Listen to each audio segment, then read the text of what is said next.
Doutor Átila Amaral, existe mesmo uma espécie de entendimento entre STF, a velha mídia, como é chamada atualmente a mídia tradicional, e o atual governo para, de fato, censurar, sobretudo aqueles que se manifestam pelas redes sociais? Olha, o meu entendimento é de que o grau de ligação da mídia com o STF é muito grande. Em alguns casos, Globo News e jornais dessa natureza, se fala do assunto com intimidade. Eu liguei para tal membro da Suprema Corte. Eu não estou dizendo que isso seja proibido. A frequência e a intimidade da comunicação sugere que há um alinhamento muito grande. E uma utilização das redes sociais. É claro que nós não podemos ser levianos e deixar de reconhecer que a existência das redes sociais representa um desafio à medida que as notícias podem ter um grande alcance sem ter sido checado, mas isso faz parte da realidade.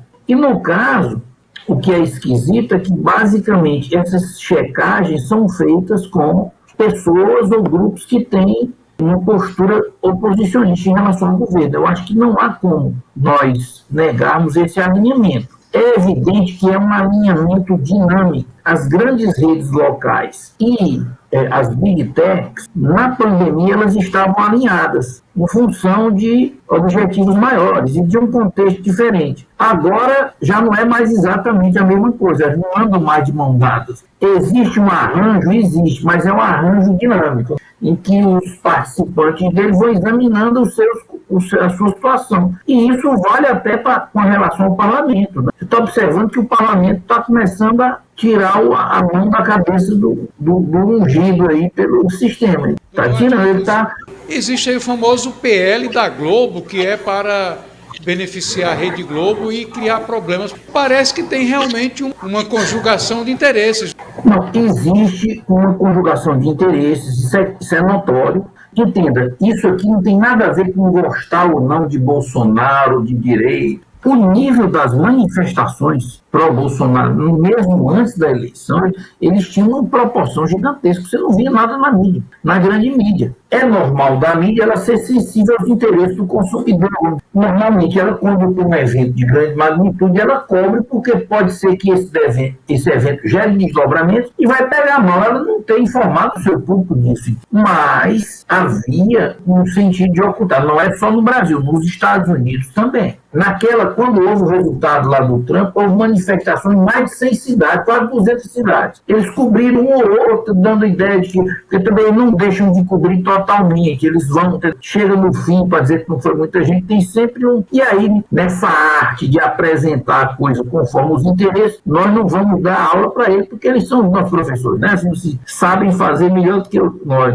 Quem não pertence ao métier. É claro, é um arranjo, agora é um arranjo que vai se reconfigurando. Era muito comum, mesmo na Globo, as posições da Globo ao longo do tempo, eu não estou falando necessariamente no período Lula ou no período Bolsonaro. Desde sempre ela tem uma certa... Por exemplo, ela pode se permitir pegar uma TV fechada, mesmo quando ela está altamente ligada com o governo, ela permitir alguma crítica na TV fechada, porque ela faz uma média, porque tem um público de classe média que percebe o que está acontecendo. Isso ela pode fazer, botar no jornal escrito que ninguém lê mais. Talvez a gente alcance mais do que muitos jornais que antigamente alcançavam muita gente. Hoje as pessoas pegam a notícia mais por internet. Esse jornal escrito é um desafio, estão quebrando, né? No momento em que o Rodrigo Pacheco anuncia que foi derrubado o veto.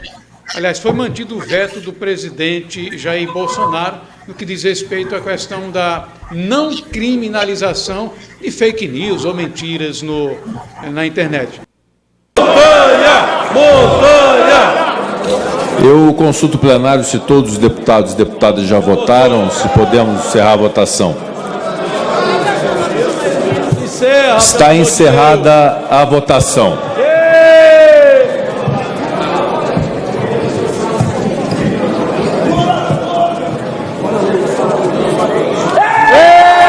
Votaram sim 317 deputados, não 139 deputados, 4 abstenções.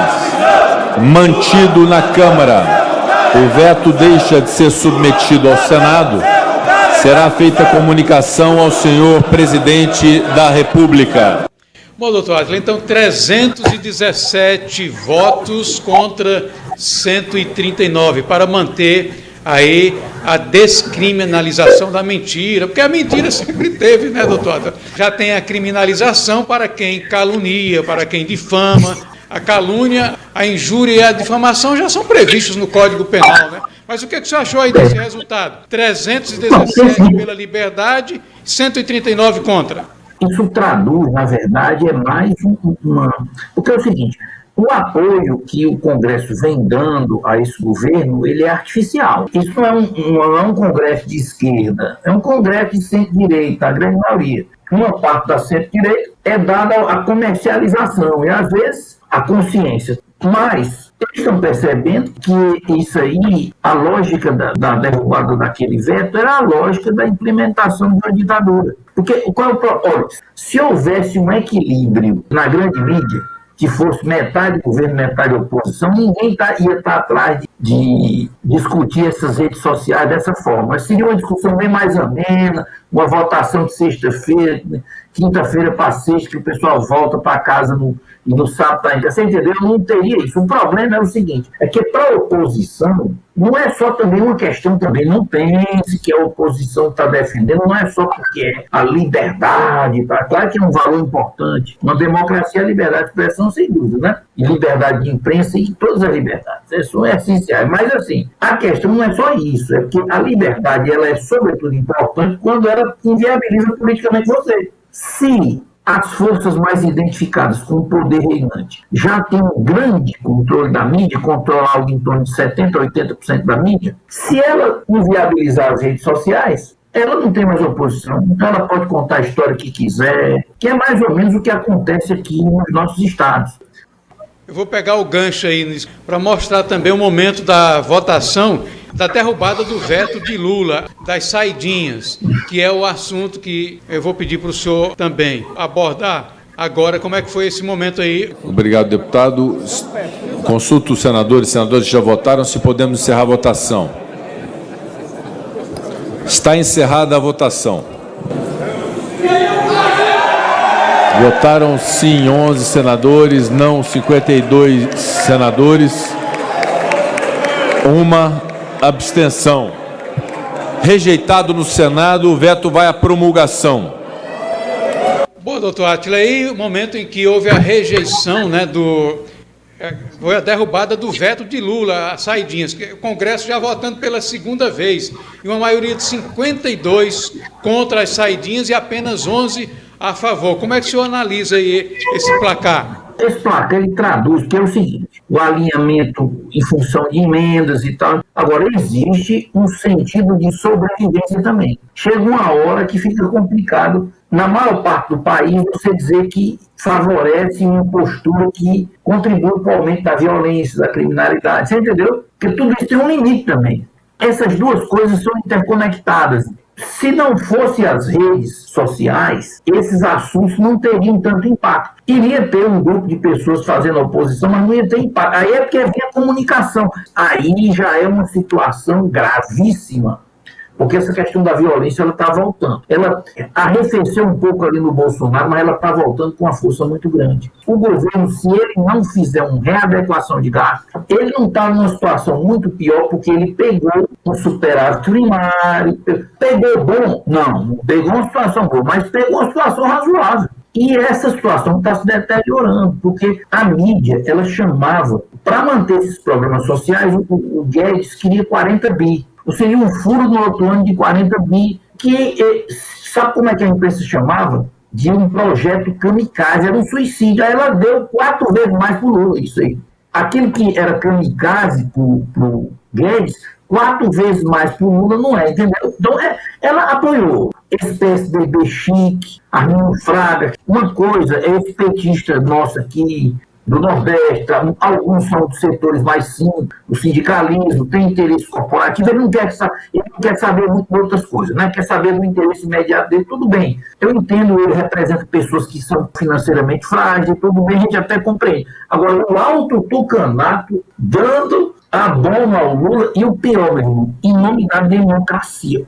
Primeiro, o Lula sempre apoiou as pró-ditadura. Segundo, inclusive, eu tenho um conhecido aí no Piauí, eu não me lembro o nome dele, eu não vou dizer porque posso errar aí, eu não quero ser, mas que ele apanhou. Em Teresina, ele apanhou dos segurança do Lula, viu? O Lula já estava fora do poder e chegou aí e ele disse uma ironia num clube em Teresina. E ele apanhou, ele ficou numa situação grave, ele foi hospitalizado, apanhou pesadamente. Isso em Teresina. Vou ver isso aconteceu. Então, além de não haver democracia, todas as medidas austeras de responsabilidade fiscal, o PT sempre foi contra.